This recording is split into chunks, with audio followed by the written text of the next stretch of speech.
Just today, I overheard a parliament member here ask, why can't Israel just stop? Why can't they just give in and make it easier for everyone? These voices are not new. Every time the Jewish people stands up against tyranny, the world asks us to surrender in the name of so-called peace and quiet. But Israel's fight today is not just about our own survival. It is about standing against the very forces of tyranny that have threatened our people for thousands of years. From Abraham, who defied the false gods of his day, to Moses, who led our people from the chains of slavery, to the Maccabees, who stood against the mighty Hellenistic Empire, our history is a legacy of defiance. On October 7th, Israel was attacked in the most brutal and inhuman way imaginable. Over 1,200 men, women, and children were not just killed, they were slaughtered. Babies were murdered in their cribs. Entire families were executed together. Women were raped and then paraded in the streets of Gaza. Innocents taken hostage, including 101 hostages, still held to this day in terror dungeons without any human rights. We demand their immediate release. The world must demand their immediate release. This was not war, it was a massacre. And yet, instead of condemning the barbaric acts of Hamas, the world turns to question Israel's right to defend itself. The ICC threatens to prosecute Israeli leaders, their so-called crime, defending their people from bloodthirsty terrorists. Some in the ICJ dare to accuse Israel, a country that embraces international law, of genocide, while those who seek our destruction openly call for our genocide and actively attempt to make it a reality. This is not justice, this is a mockery of international law. The fact is that Israel cares more about Palestinian civilians than Hamas ever will. While Israel takes extensive measures to avoid civilian casualties, Hamas uses its own people as human shields, turning homes, schools, and hospitals into military targets. Every civilian death is a tragedy to us. For Hamas, it's part of their strategy.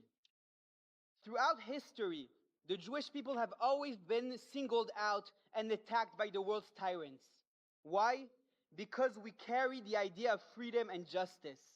Shabbat, a day of rest, was seen as an affront to tyrants who wanted their slaves to work endlessly.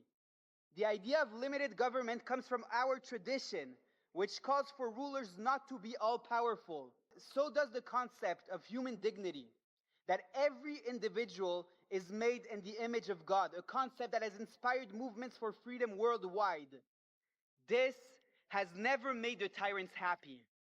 From Pharaoh in Egypt to the pogroms in Europe, from the destruction of our two temples to the exile of the Jews from their land, from the Spanish Inquisition to the Edict of Expulsion in England, from the Tritel in North Africa to the Farhud in Iraq, from the Crusades to the Holocaust, tyrants throughout history have tried to break us because we would not bow to their toxic ideologies.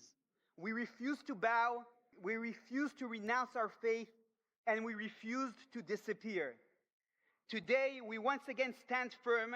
Just as Mordechai refused to bow before Haman in ancient Persia, we refuse to bow before the tyrants of modern Persia, the Ayatollah regime of Iran. Make no mistake, Hamas does not act alone. Together with Hezbollah in Lebanon, the Houthis in Yemen, and other proxies, they operate under the direction of Iran, the world's leading sponsor of terror. Iran's goal is not just the destruction of Israel, but control over the entire Middle East and eventually the whole world. Iran, that has now also directly attacked Israel, also seeks nuclear weapons to achieve this aim. If a regime that glorifies death gains nuclear weapons, it will have the power to destabilize civilization as we know it. The Middle East today stands at a crossroads. There are two possible futures. One of hope, represented by the Abraham Accords, where Jews and Arabs build a future together, or the other one of endless war driven by Iran's ambition and terror.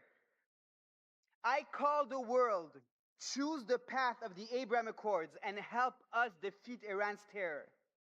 To those who stand with us, I say thank you. To those who waver, I say, stand up for what is right. History will judge us by the choices we make today. Every regime that has tried to make Israel disappear has disappeared itself.